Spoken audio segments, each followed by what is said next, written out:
Hello everyone, this video introduces the Export Feature Class function in the LiDAR 360 MLS plugin for AutoCAD software.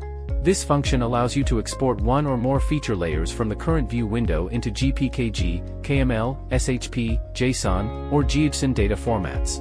When exporting to SHP, JSON, and GHSON formats, multiple feature classes can be exported in batches to a specified folder.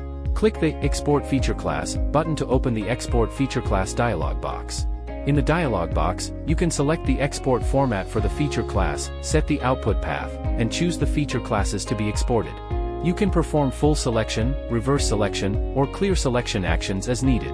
Note, when there is a situation where the geometric class of CAD entity features does not correspond to the GIS data, the exported data will not be saved into the original layer.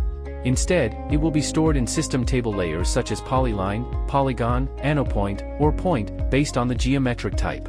For example, in a CAD-defined point layer that contains both line and polygon entities, the line entities and polygon entities will be exported into the polyline and polygon layers respectively.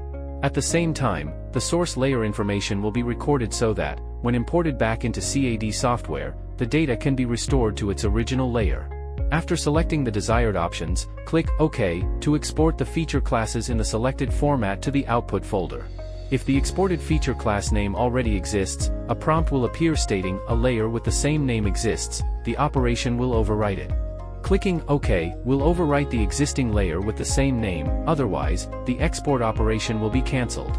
This concludes the introduction to the Export Feature Class function. Thank you for watching.